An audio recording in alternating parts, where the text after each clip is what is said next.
So good evening friends, my name is Shivam Thakur. तो MPSC prelims 2023 होने वाला है 4 जून को। अब उसको क्रैक कैसे किया जाए ये आज मैं आप लोगों को बताने वाला हूँ।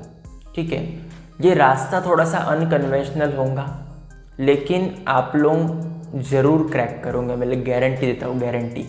ठीक है, लेकिन वीडियो में आगे बढ़ने से पहले मैं आप लोगों को थैंक यू बोलना चाहूँगा कि मेरे पिछले वीडियोस को आपने बहुत प्यार दिया है, बहुत सारे सब्सक्राइबर दिए हैं, व्यूज़ दिए हैं और अच्छा खासा वॉच आवर्स दिया है आपने। तो उससे मैं मोटिवेट हो गया कि मुझे एमपीएससी के लिए और वीडियोस बनाने चाहिए, तो उसके लिए थैंक यू। ठीक है, तो चलिए वीडियो को स्टार्ट करते हैं। देखिए, सबसे पहली बात, प्रीलिम्स पास करने के लिए आपको कितने क्वेश्चन नेट करेक्ट करने पड़ते हैं? तो आंसर है आपको 55 क्वेश्चन आपको नेट करेक्ट करने पड़ते हैं। मतलब 110 मार्क आपको लाना पड़ता है सेफ जोन के लिए। ठीक है, 110 लाना पड़ता है, मतलब 55 क्वेश्चन आपको करने रहते हैं।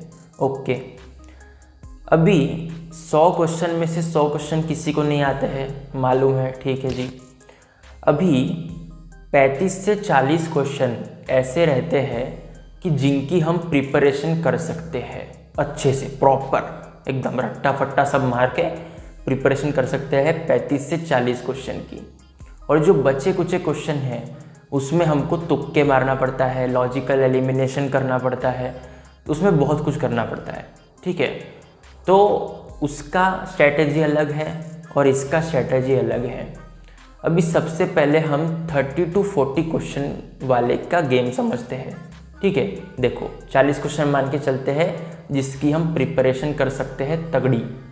अब ये तगड़ी प्रिपरेशन कैसे करें 40 क्वेश्चन की? देखो 40 क्वेश्चन आप भारत के कोई भी एग्जाम में चले जाओ, यूपीएससी चले जाओ, सीडीएस चले जाओ, सीएपीएफ चले जाओ, एमपीएससी चले जाओ, ये रिपीटेड टॉपिक्स की होते हैं। Charter act, regulating act, shifting cultivation, repo rate, reverse repo rate, RBI के फंक्शंस, ठीक है, Champaran movement, quit India movement, Cripps mission, ठीक है, science and technology, biotechnology, nucleus, plant cell, animal cell, यही पूछा जाता है भाई। कोई भी एग्जाम में जाके बैठ जाओ आप, बस मैं तो पूरा एमपीएससी की पढ़ाई करके यूपीएससी के एग्जाम में बैठ जाओ, 30 क्वेश्चन आपको ये वाले टॉपिक से मिलेंगे ही मिलेंगे। जो मैंने अभी टॉपिक्स बोला ना, उस टाइप के टॉपिक्स के आपको 30 to 40 क्वेश्चन मिलेंगे आपको। तो ये 30 to 40 क्वेश्चन जो ये है ना, ये गलत नहीं होना चाहिए किसी भी हाल में। ये गलत हो गए तो प्रीलिम्स नहीं निकल रहा है। ठीक है, तो इसलिए आपको ये पक्का करना पड़ेगा। अब ये पक्का कैसे करेंगे? ये पक्का करेंगे भैया बेसिक से। अब बेसिक कैसे क्लियर करेंगे सर हम लोग? अभी तो 4 महीने ही बचे हैं, तो हम कैसे करें बताओ हमको? ये 30 to 40 क्वेश्चन हमको बताओ कैसे भी। देखो, सबसे पहले है पॉलिटी। पॉलिटी के लिए क्या करो? अब बोलोगे लक्ष्मीकांत इतनी मोटी है सर, कैसे पढ़े हम लोग? तो देखो, लक्ष्मीकांत के लिए आपको क्या करना है कि भैया लक्ष्मीकांत बुक है, उसको मत पढ़ो। आप सीधा सीधा जाओ यूट्यूब पे, सिद्धार्थ अरोरा सर की समरी है पॉलिटी लक्ष्मीकांत की। उन्होंने बढ़िया एक मैराथन प्रिपेयर किया 30 आवर्स का, 2x की स्पीड पे देख लो, 15 घंटे में आपका पॉलिटी हो जाएगा बेसिक। ठीक है, उससे बाहर क्वेश्चन नहीं आएगा, मैं आपको लिख के देता हूँ। ठीक है, लिख के, ये हो गया। लिख के मतलब बिना लिखे लिख के देता हूँ। ठीक है, ये हो गया। फिर बाद में है कौन सा सब्जेक्ट हो गया? हिस्ट्री। अभी हिस्ट्री में क्या करना है आपको? जो प्रतीक नायक सर है, प्रतीक नायक सर है, यूट्यूब पे डालो Prateek Nayak sir modern history, Prateek Nayak sir ancient history, Prateek Nayak sir medieval history, Prateek Nayak sir art and culture. तो ये सब वीडियोस आप देख डालो, सबके मैराथन देख डालो आप। ये हो गया। फिर बाद में आता है महाराष्ट्र की हिस्ट्री। महाराष्ट्र की हिस्ट्री कहाँ से पढ़ोगे? महाराष्ट्र की हिस्ट्री आप पढ़ोगे, वो जो एक अभ्यास मित्र के एक सर है, उनका मैराथन देख लेना मॉडर्न हिस्ट्री का। ठीक है, महाराष्ट्र की हिस्ट्री आप वहाँ से पढ़ लोगे। अब आते हैं ज्योग्राफी पे। ज्योग्राफी पे आपको क्या करना है? सुदर्शन गुर्जर सर आपको टाइप करना है, इंडियन ज्योग्राफी, वर्ल्ड ज्योग्राफी, ठीक है, ह्यूमन ज्योग्राफी, फिजिकल ज्योग्राफी। तो ये आपको बढ़िया देखना है, इसका सबके वीडियोस देख लेना है आपको। और जब ध्यान में रखना, जब आप ये सब वीडियोस देख रहे हो ना, तो हैंड रिटन नोट्स बनाना है आपको। Hand written note, short point, जो भी आपको समझ रहा है हैंड रिटन नोट्स आपको उसके बना देना है। अब महाराष्ट्र की ज्योग्राफी कैसे करोगे? महाराष्ट्र की ज्योग्राफी आप करोगे, अभ्यास मित्र की एक मैम है, ठीक है, शायद से हर्षाली मैम है उनका नाम। तो हर्षाली मैम का मैराथन वीडियो देख लेना महाराष्ट्र ऑफ ज्योग्राफी का, ठीक है, ये हो गया।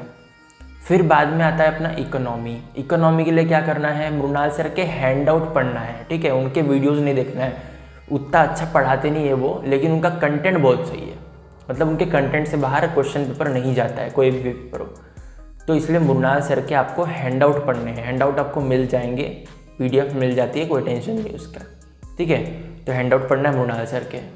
अब आती है बारी साइंस एंड टेक की। देखो साइंस में सबसे पहले बेसिक पूछते हैं, तो बेसिक कहाँ से करना है आपको, नीरज जांगिड़ करके है यूट्यूब पे, ठीक है, तो नीरज जांगिड़ के आप वीडियोस देख लो साइंस के लिए।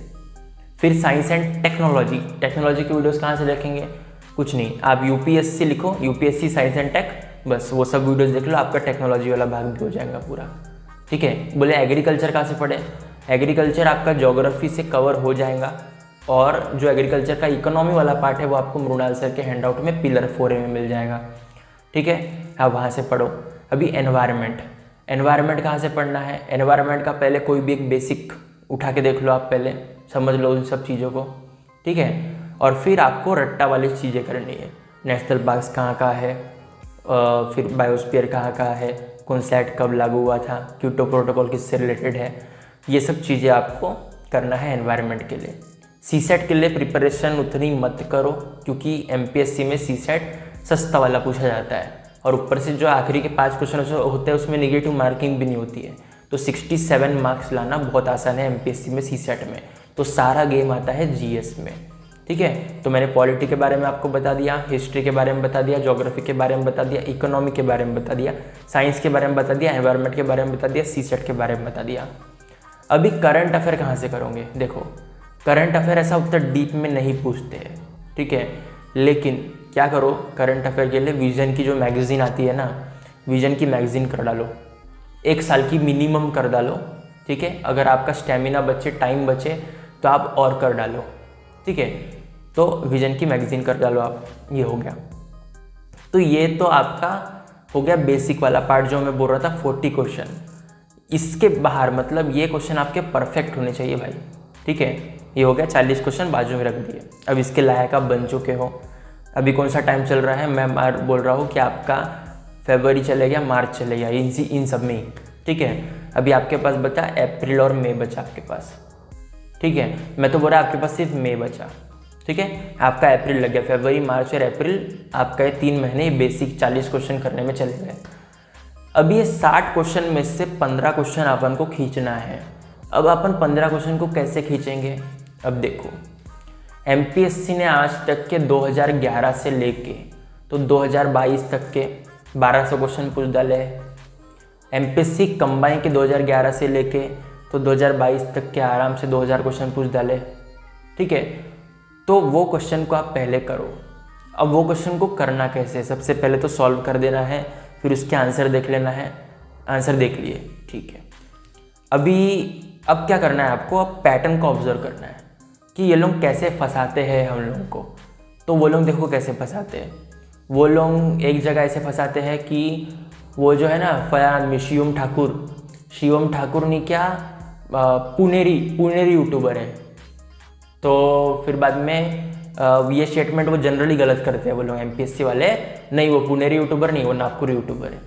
तो ऐसा इसमें फंसाते हैं। तो ये सब आपको कब समझेगा, जब आप क्वेश्चन को देखोगे, आंसर को देखोगे और देखोगे कि हाँ भाई यहाँ पे फंसाया, ठीक है, कि ये लोग फैक्ट में फंसा रहे हैं कि नहीं फंसा रहे हैं, ऑल ऑफ द अबव कहाँ पे करेक्ट आ रहा है, इनकरेक्ट पूछ रहे हैं तो क्या बोलते हैं none of the above is incorrect, ऐसा आंसर आ रहा है। तो इस टाइप में आपको चीज़ों को सिर्फ ऑब्जर्व करना है और सारे के सारे क्वेश्चन के आपको आंसर देख लेना है। फिर अगर आपका MPSC सिविल सर्विस वाला और MPSC कंबाइंड वाला ये पेपर आपके देख के हो गए हैं, तो आप UPSC के प्रीलिम्स का सेम मेथड अप्लाई करो, लेकिन इसमें आपको पैटर्न को ऑब्जर्व नहीं करना है। इसमें आपको बस क्वेश्चन देखना है, आंसर देखना है, क्वेश्चन देखना है, आंसर देखना है, ये हो गया। फिर अगर इससे भी आपका मन नहीं भरे तो UPSC CDS के, UPSC CAPF के क्वेश्चन, तो ये सब आप करो। तो जब इतने सारे आप क्वेश्चन कर डालोगे ना, तो आपको तुक्के मारने की जो एबिलिटी है आपकी, वो आपकी हो जाएंगी, बढ़ जाएंगी भाई। तुक्के मारने की एबिलिटी बढ़ जाएंगी आपकी, तो इससे आप ये वाला क्वेश्चन आप खेल सकते हो, ठीक। ठीक है, 60 में से 15 आप खींच सकते हो यहाँ से। तो ये बात तो हो गई। अभी पेपर अटेम्प्टिंग, पेपर असली वाला पेपर जब आप अटेम्प्ट करोगे तो कितने क्वेश्चन अटेम्प्ट करोगे। तो सब लोग बोलते हैं पेपर टू पेपर वेरी करता है, लेकिन मैं आपको बोलूँगा एमपीएससी में पेपर टू पेपर वेरी नहीं करेगा। क्यों नहीं करेगा? क्योंकि 0.25 की नेगेटिव मार्किंग है, मतलब 4 क्वेश्चन गलत होंगे तो 1 नंबर कटेगा। तो ये कोई बड़ी बात नहीं है। तो आप इसमें 95 प्लस क्वेश्चन अटेम्प्ट करो या 90 प्लस क्वेश्चन अटेम्प्ट करो, उससे कम मत करो, ठीक है। उससे कम करोगे तो फंस जाओगे, क्योंकि देखो पिछले साल का कट ऑफ कितना है, 106 का कट ऑफ है, 106.5 का कट ऑफ है। तो 106 के लिए कितने क्वेश्चन लग रहे हैं? 53 क्वेश्चन लग रहे हैं। अभी आप भगवान तो हो नहीं कि 53 क्वेश्चन सॉल्व करके आ जाओगे और 53 सही निकल जाएंगे। 20 तो गलत निकलेंगे ना आपके। 20 अगर आपके गलत निकल गए, मान लो आपने 73 क्वेश्चन सॉल्व किए, 20 गलत हो गए आपके, तो भी आपका कट ऑफ क्लियर नहीं हो रहा है, क्योंकि 20 को डिवाइड बाय 2 कर दो, ठीक है, तो आपका माइनस हो जाएगा मार्क्स उतना, तो आपका नुकसान हो जाएगा इसमें। फिर बाद में ये हो गया अपना मार्क्स आपका माइनस हो जाएगा, इसलिए आपको 85 to 90 क्वेश्चन आपको अटेम्प्ट करना है। 85 से लेके 100 के बीच में अटेम्प्ट करना है। 100 कर दोगे ना तो भी कोई टेंशन नहीं है, बता रहा हूँ आपको, कोई टेंशन नहीं है, आराम से हो जाता है। 100 क्वेश्चन में भी मतलब एमपीएससी में पछता नहीं है, 100 आप कर सकते हो। तो ये है मोटी मोटी स्ट्रैटेजी, अच्छी स्ट्रैटेजी, मोटी मोटी नहीं, अच्छे से डिटेल स्ट्रैटेजी है। 4 महीना है, 120 दिन है, करके देखो, बता रहा हूँ। अगर आपका आज तक प्रीलिम्स क्लियर नहीं हुआ है ना, तो ये वाला आप फॉलो करके देख लो एक बार, ठीक है, तो आपका प्रीलिम्स गारंटी क्रैक हो जाएगा। तो अगर आपको वीडियो पसंद आया तो बस चैनल को लाइक करो, सब्सक्राइब करो, शेयर करो, बस हो गया। तो थैंक यू, मिलते हैं अगले वीडियो में।